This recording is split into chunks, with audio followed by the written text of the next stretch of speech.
couldn't believe my eyes, so I had to put the fire ice to the real test. This is a 2,000-degree charge, and she shouldn't feel a thing at all. And I don't. They say they'd still come to the post office to do things such as dropping off their mail. Embattled Governor Rod Blagojevich is supposed to be in federal court on January 14th in Chicago. Their grand opening set for Tuesday has now been pushed back.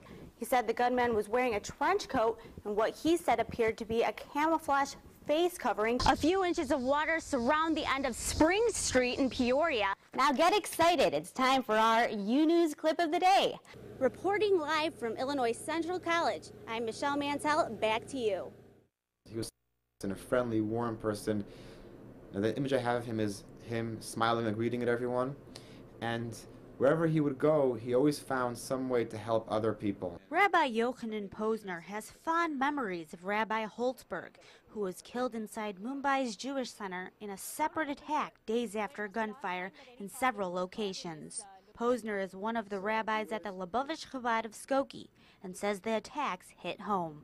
I guess it's like a sense of, I feel personally violated. Somebody walked into my sacred space and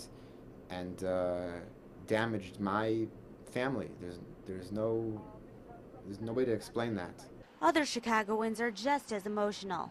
Sujoy Shah owns a small business in Chicago, but has family he feared was in danger in India. It's getting worse, looks like in India.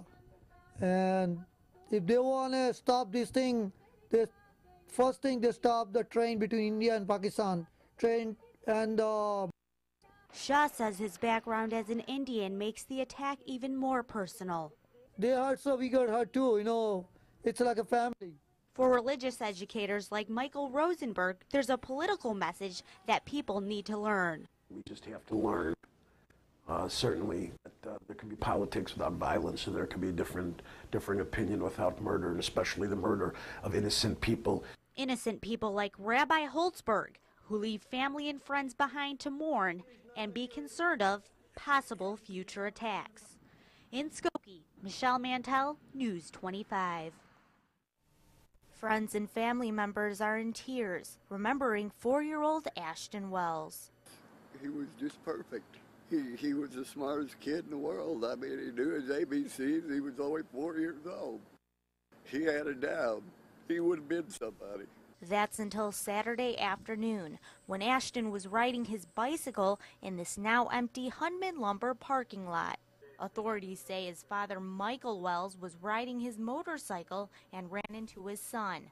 The 21-year-old is now being held at the Peoria County Jail on 5 charges, including aggravated reckless driving and operating a vehicle on one wheel. Ashton's grandfather fills his backyard with Ashton's toys. He remembers memories of his grandson, but he, along with the rest of his family, mostly believe Michael should not be in jail.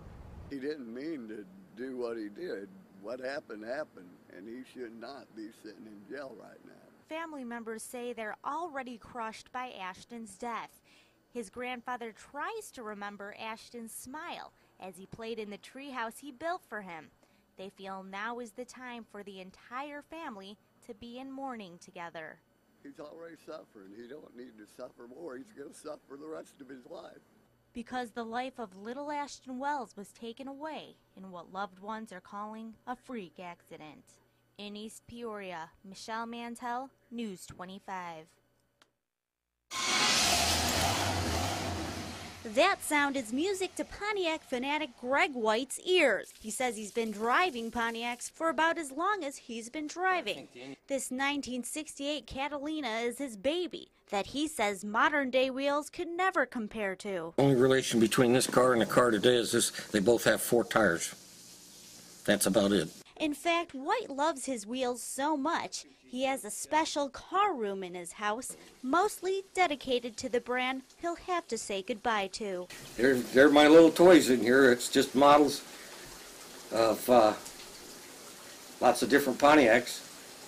If I ever win a lottery, there'll be a lot more Pontiacs. Car dealership owners like Larry Norton say the dealership has sold thousands of Pontiacs throughout the years, and he's sad to see the brand go. It's a tragedy that this has come to pass, that General Motors has made the decision to discontinue the Pontiac line. But he says dealers are still open and will continue to sell the Pontiacs they have, and they won't customers for service. Warranty services will still be available at the dealership for any Pontiac customer. Likewise, parts will still be manufactured for the indefinite future. For now, Pontiac car lovers will have to hold on to their steering wheels and nostalgic memories of Pontiac cars like the GTO that many drivers say was a must-have in the 1960s. I've never gone anywhere with a GTO without I haven't had somebody come up and say, boy, that's a fine-looking goat. Reporting in Peoria, I'm Michelle Mantel.